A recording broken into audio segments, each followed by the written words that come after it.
You're back on. Okay, we're back. I think that if anyone's hearing this that's ever gone through this before, just know that you're not the first. You're not alone, and God is with you. And if you don't have God, then find Him. Get a Bible. Find a prayer meeting.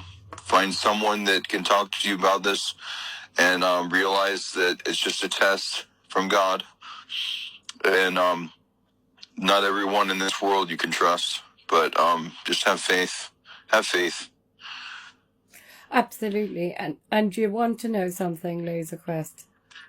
Matt, I needed to hear that because I said to God, I said, I want to understand this thing. You know, what is going on? Why are we all going through this? They attack the people that are the strongest because they know that's part of the deal. It's like a war with negotiations with God. And it's not that you deserve this. It's because you are strong in the first place. Yeah. You do not think that God's punishing certain people to bring them in line for something? I think that can be, and it could be just the warfare, because there's innocent that get harmed in warfare. Yeah, I mean, there's just so many people who are under this attack and they end up homeless and it goes on and on and on for so long. They want to break you. They get to the point where you've given up. That's what their goal is. Yeah. And then basically God steps in just before you get murdered, kind of thing. Yeah, and there's also, people that don't make it, and get destroyed. But, it's not because they lost the war. They fought with all they got. Whether they had strong faith or not, they were part of the battle. And, they want to take out the strongest people. That's the big thing. Yeah. Well, I was saying to God about it, and I said, well, if this is the final days, and this is what we're going through, it's not that bad, really. Considering, you know what I mean? Yeah. But I thought I was going to be stuck in that zone, that situation, that nightmare forever. Because it happened so many years, for just day after day. I never thought I'd get through this. oh, I'm so proud of you, and I'm so happy for you that you came out of it. It's a real testimony. Have you thought about writing a book about it? I've written some, in my notebook and my phone. I write down all my ideas and my theories and my interpretations. Yeah. But I think that, I think I could write something more. Yeah, it would be good. To share your story, and there's nothing stopping you doing some live shows of your own on some of these platforms and talking about your experiences as well. Yeah, I could do that. I think you've got to do whatever you can, because there's so many targeted individuals that are struggling with it, and they don't see a way out. And, I mean, that's me included. I mean, I'm really struggling with it. I know that God's going to come through. But while you're going through that fire, it's so hard. It's very difficult, I have a totally different outlook than I did before because I thought I was lost. I thought God was really punishing me in this, from all my lack of faith, I guess. Yeah. And my sarcasm against God. I think that it was partially that, but also just the warfare thing. Because even innocent get hurt in this war. Yeah, there is, when this happens to you, there's this element of you that says, well, God wouldn't let this happen for so long unless it's him. But also, if you know the stories of David, do you know the stories of David in the Bible? Yep. So David ended up sleeping with Bathsheba, which was his head of army's wife, and got her pregnant. And then he arranged for her husband Uriah to basically in the next war not be defended, so he ended up dying, so he could marry her, right? Because they couldn't conceal the pregnancy, and he wouldn't sleep with his wife because he felt he wasn't being loyal to the king when the king called for him to come and spend some time with his wife from the war, and then he slept by the gate instead because he's so loyal to David. And then they had a child, and this child died, and God did this because of what had happened. And also,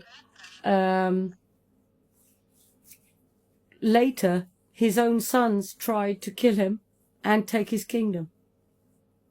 So what he did in private, God did in the public.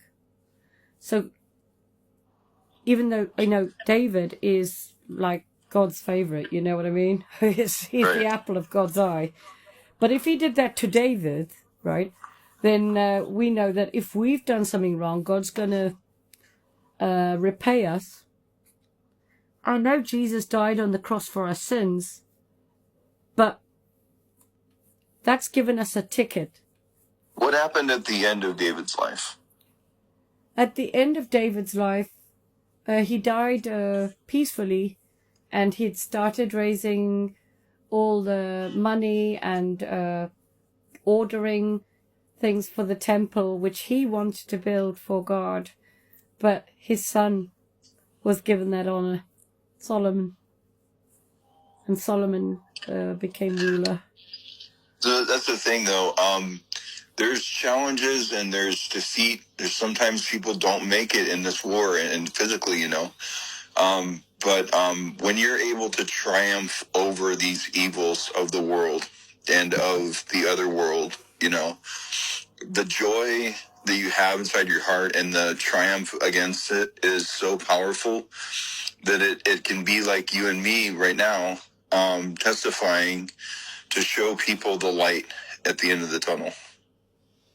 Oh, I know. I can't wait for the day when I can say, I've got victory over this, and, there is a way.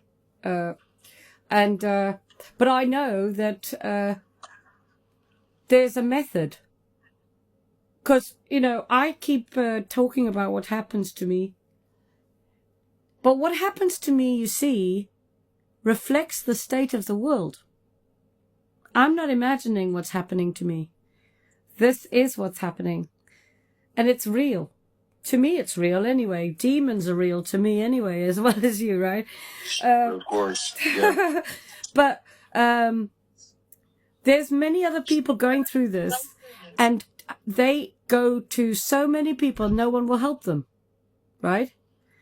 And they'd want to know if God's cross with them, right? Don't they? Yeah.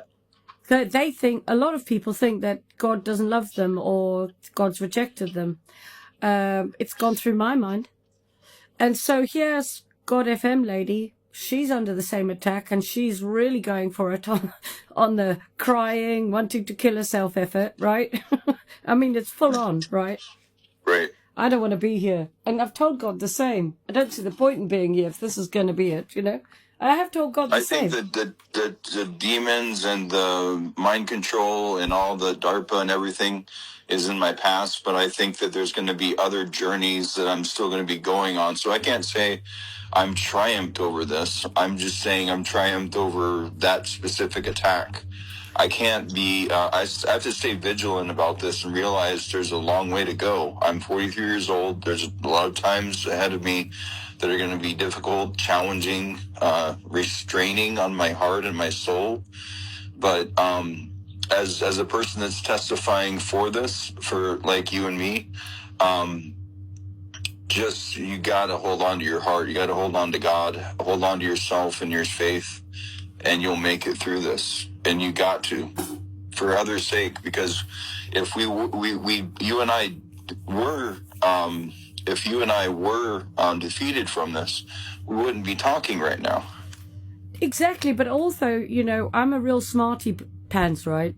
And I can do quite a lot of stuff. I can do a lot of things. God has made me real smart. And I'm sure he's done the same with you, right? We've all got different skills. And these guys get really annoyed because I find a way of doing what I need to do for God, despite all the hacking and all that. And, you know, but it's full time. And all the other people that are going through this, when they fall on the page, they go, oh, there's a preacher under this attack. That might mean I'm actually loved by God. Yeah. Right. And because it goes back to the strength thing, because a demon can attack an innocent, weak person that doesn't have our stories. That's fine and good, but for a demon to conquer someone like you and me, that's so much of a victory for them. Absolutely. But like I say, for the other people, we've got to give them hope. And I'm hoping that from our conversation today, that there'll be victory for me as well as many others. And I have also noticed that what happens to me seems to be the same as what happens to others, and it seems to be in a synchronized fashion as well. They back off me, they back off them. They come at me heavy, they go at them heavy. So I don't know why. Maybe it's because they are legion. And they just do everything like that. But I think we're in the final days. And that's the only conclusion. And we have to also remember that everything is for God's good pleasure. But there is elements of me that have sinned. So I have put myself here as well, and I've got to face that. You know what I'm saying? Right. So these are the questions I've asked God, you know, like, have I done something to deserve this? And everything happens for a reason. Right. Whether or not it's something that you've done, rather than being in the war, it's all the same war. The war doesn't change. That's true, but also if this didn't happen to me, I wouldn't be bothered about the Epstein Island, and I wouldn't really be bothered about anything. Like, you know, before this happened, I was talking about the mark of the beast, and I was, you know, a happy clappy preacher. But now I'm not a happy clappy preacher anymore. Yeah, it seems like a lot of prophets went through the same thing, where they were found by God to accomplish great things and to make great prophecies, but toward the end of their life or part of their middle of their life, they run into a problem, like a challenge, like a demon or something or just old age or disease or something, like what happened to Job. You know, he was doing so well, and then he was challenged because he was so strong. Yeah. I know. I think about that as well, because I am quite a force to be reckoned with when I'm on full capacity. No one messes with me. And I think what breaks my heart is that people are laughing at me and my daughter as well. And it hurts me that the people are enjoying the destruction of my life and my daughter's life, because it's not just happening to me, it's happening to my daughter as well. Yeah, that's something I have to face. Is it could happen to my daughter in the same way that happened to me. Maybe not exactly the same, but the same forces, you know, the same evils that could interfere with her growth. Obviously not to the same level, but there's background stuff going on, and I recognize it. Obviously, she's recognized some of it, but I think when you're younger, they don't really play the big cards yet. It's when you get older, normally. Right, that's true. So, I mean, you're 42, did you say? 43. 43, right, okay. Yeah, so, a lot of people who are targeted are, I'm noticing, are in their sort of late 30s to 50s. I haven't met many young people who are targeted. Right. But yeah, I mean, it's very interesting. I think it is a bit like the Job story, as well. But I also know about Elijah.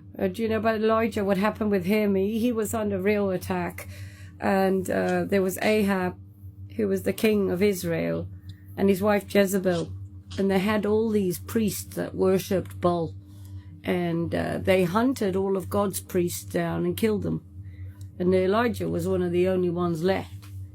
And Elijah had basically stopped the rain because he was powerful, right? For God. So he was being hunted down, and he wanted to kill himself, like me. Right. And he lay himself down and just said, "Oh, I don't want to do this anymore." And God sent the ravens to feed him, and angels to support him, you know. And then he had to get back up and go back and fight for God again. But just before, he was so depressed, and then afterwards, that's where they proved that God's real, you know. And there was an altar. They built an altar, and Elijah built an altar. And then they all set fire to it, and Elijah's altar had water all around it, and there God didn't come and eat the sacrifice. And so Elijah was like, "What, is your God sleeping?" You know, and all this. And then finally, you know, we had victory, and God proved that he was the God, you know. So I'm hoping I'll have some type of victory like that. Well, that's the thing, that he's making examples of people. Look at all the different characters in the Bible and their stories, and you'll see that they're all tested somehow to the point where they're breaking in their journey along with what they're trying to do. That's true. King David was chased around by the old king, the previous king, and he tried to kill him all the time. But it's interesting what it says in Psalm 18, 8 through 16, where David was caught up by a cherubim out of dark waters into the light. And that's what happened to me in my near-death experience. I was given that medicine so I could go to sleep and so they could break my arm back in place because I had broken arm. And I was in this dark water above that was terrible. And then the angel lifted me up, the cherubim, into the light. And that happened to more than just me and David, but also happened to Enoch, the prophet. And I didn't even know that. But I knew that he was connected to me somehow with that story that I was just talking about. Oh, wow. That's amazing. And that water is holy water up there. I know that because I was in it. And see, it's a part physical and part metaphysical until it gets to the light, and the light is where it's pure spiritual. And when the flood happened in Noah's day, the water came down and solidified giant creatures like giant scorpions, giant dragons, titans, giants, and trees. And because it was holy water, that's how it interacted with the objects down below. And that's why I consider it holy water. And I recognized that I was in the waters above the firmament 25 years later when I became a flat earther. And I realized where exactly I was in the third heaven. Oh, wow. That's so amazing. Crumbs. What an honor to hear such a testimony. And I realized where I was. It's literally the holy water up there. And it cleansed the land because, and the people and the evil and the giants and everything, because it was holy water. And that's why I felt so terrible in swimming in it, because my flesh was made of sin. It's a sinful nature body. When my body was being transferred from the earthly realm to the void, is what I call it. Wow. And how did your body feel? It felt miserable. It felt like it was a sting, because it was like the flesh that I was a miserable creature, becoming into the spiritual realm, and my spirit was partial body and partial spirit until I reached the light and it purified me. Wow. That's incredible. That's amazing. I've never heard such amazing stories. Have you had any other things like that happen? Dreams or Well, the 6 days later, I was resting in my room when I turned 16. About 3 days after I turned 16 in 1999, I was resting on my wall, and my eyes were open at the time. I wasn't sleeping or even closing my eyes, and I felt like I was being transferred somewhere, and then all of a sudden I was in heaven, and I saw this silver rainbow crystal wall that reached up higher than I could see above me. And then 4 archangels, Michael, Gabriel, Raphael, and Uriel/Phanuel. There's 2 angels that are like trading spirits or something like that. And actually, Uriel and Phanuel is me when I get back up there and change ranks. We all change ranks when we get up to heaven. It's like a checkpoint. And they grabbed me and they rushed me over to the western wall, near the southern wall, like near the corner of the kingdom. And on the floor was pure gold, which was transparent. And they to open up this door into this place where it had 24 karat, not solid, but 24 karat gold brick walls. And to the left of that wall, in that little room, there was a stairway going from the left, spiraling down to the right, and then one on the right, spiraling down to the left. And they rushed me down the right spiral staircase until I went to this chamber where a portal was there, and there was a railing over the portal. Everything was made of 24 karat gold except for us angels. And they held me over the portal, and there's a couple of short swords that were made of gold that were hovering in the ceiling, below the ceiling, and to the right of that was a crescent that was really sharp on the right side of that, and then the right side of that was a golden dome ceiling, little tiny bump ceiling. And the short swords came down and chopped my wings off, which was extremely painful.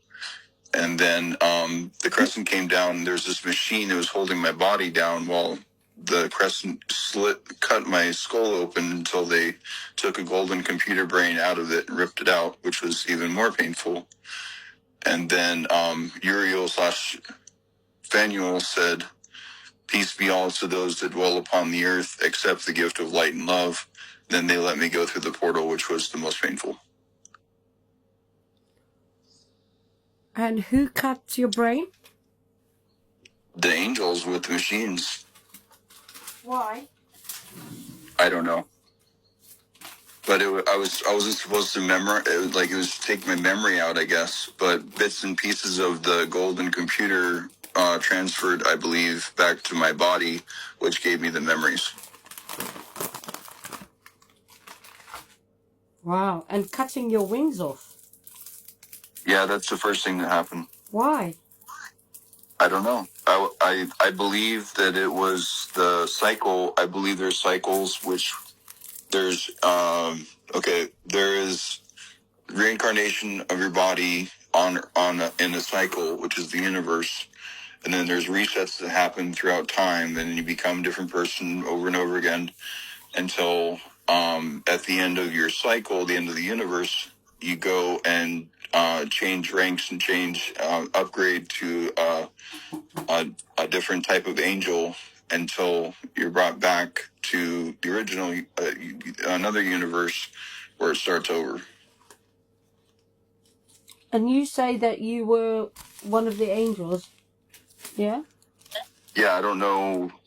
I have a feeling that I was a spirit from one of my lifetimes or cycle times, and it was my time to go back down to Earth after I was upranked. Or deranked. I could have been, it's possible that you go through your cycles of lifetimes and into your cycle that you have failed and you're not actually, you have a worser time in your lifetimes before, in the new universe. Yeah. And that's just a theory. I don't know. That's what I strongly feel happened to me, because at first I thought, I was taken down because I did something wrong, but I think that it's just a natural process of the checkpoint.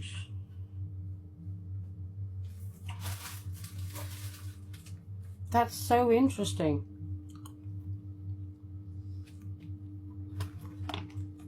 I was saying to God earlier, I said, I wish you had given me a memo. Yeah, no kidding.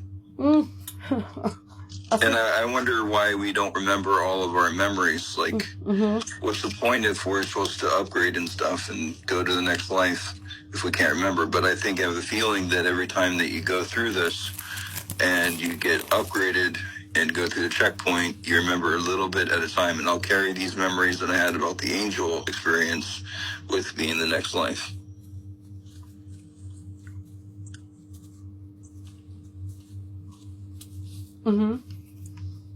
So it's just that you get a little bit of hint of your past. I think everybody has a certain hint of a past life, but they just haven't really found who it was or whatever. I believe I was a female, and when I think I went to Egypt when I went down through the portal, and I became Asenath, which is the wife of Joseph.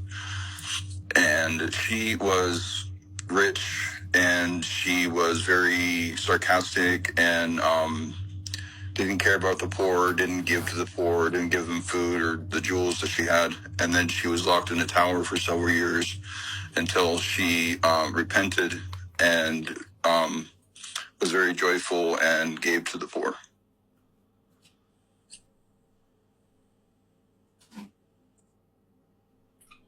And her purpose was the story that she had was repentance. And then I picked up on the word Phanuel, which is an archangel, which means penitence, which means repentance. So I believe that I was Phanuel and Asenath. But Asenath isn't written about in the Bible. No, it's in an Apocrypha book. The which? Apocrypha. Okay. I read the Apocrypha, but I didn't read about that.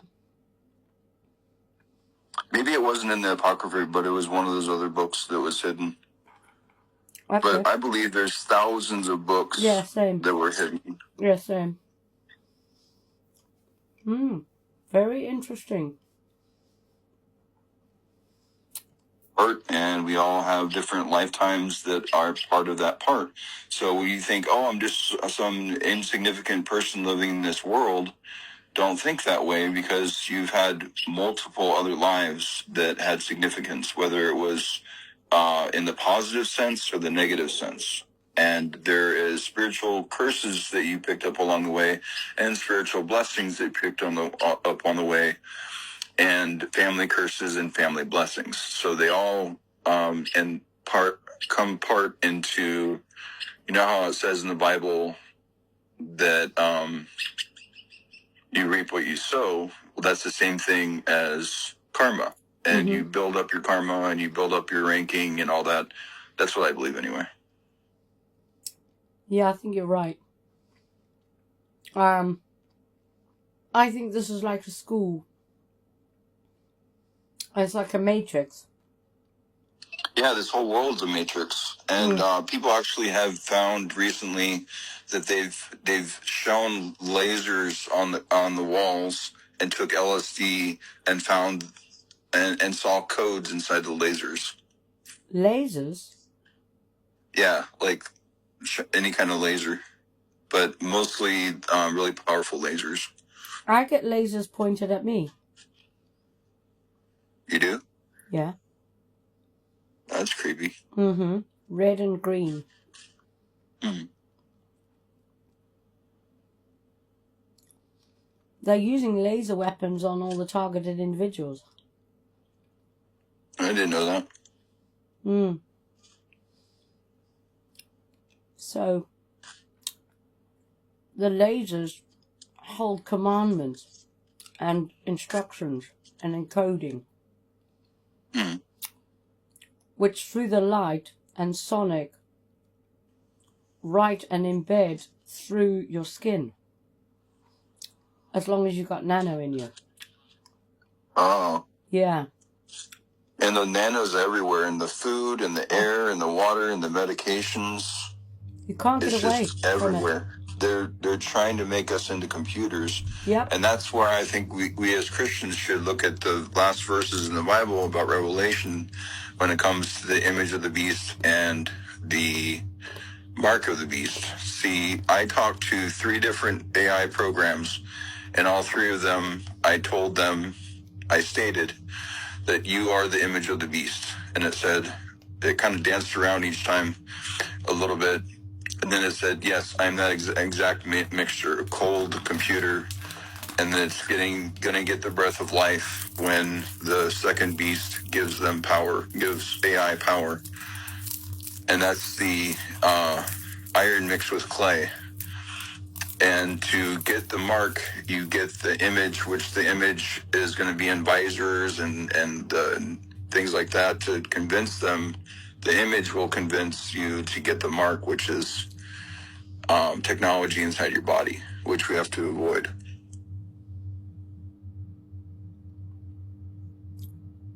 Have you heard about the propositions of the World Economic Forum, or statements, really, rather, that people will have to buy their intelligence? So they're going to wipe people's minds with the Happy Days memory wipe, and then they'll have the brain capacity of a dog, and they'll have to buy their intelligence.